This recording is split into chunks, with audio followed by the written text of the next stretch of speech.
কলুষিত নির্বাচনের পথ বন্ধ করতে একটি সুষ্ঠু, অবাধ ও নিরপেক্ষ নির্বাচন আয়োজনের সম্ভাব্য সব পদক্ষেপ নেবে বর্তমান নির্বাচন কমিশন।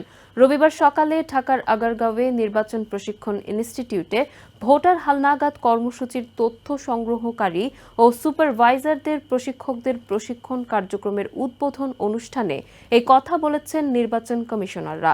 এদিকে সিইসি এএমএম নাসির উদ্দিন বলেন, গতানুগতিক পদ্ধতিতে কাজ করে বর্তমান পরিস্থিতি থেকে উত্তরণ সম্ভব নয়। ২০ জানুয়ারি ভোটার তালিকা হালনাগাদ শুরুর আগে রবিবার নির্বাচন প্রশিক্ষণ ইনস্টিটিউটে প্রশিক্ষণ কর্মশালায় অংশ নেন তথ্য সংগ্রহকারী ও সুপারভাইজারদের প্রশিক্ষকরা।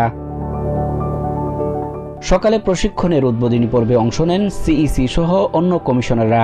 এ সময় ভোটার তালিকা হালনাগাদের ক্ষেত্রে স্বচ্ছতার উপর জোর দিয়ে কমিশনাররা বলেন, নির্বাচন যেভাবে কলুষিত করা হয়েছে তা পুনরুদ্ধারে যা করা দরকার তার সবটুকুই করবে কমিশন। নির্বাচন যেভাবে কলুষিত হয়েছে সেইটাকে পুনরুদ্ধার করার জন্য আমাদের যা যা করার লাগে তাই করব। ভোটে মানুষের আস্থা ফিরিয়ে আনতে স্বচ্ছতা ও দায়িত্বের সাথে নির্বাচন সংশ্লিষ্ট কর্মকর্তাদের কাজ করার নির্দেশ দেন কমিশনাররা।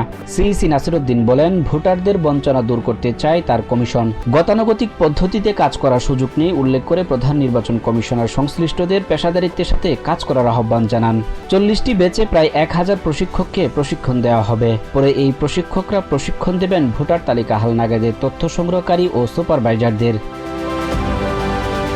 Sajjad Hussain, TVN 24 news desk.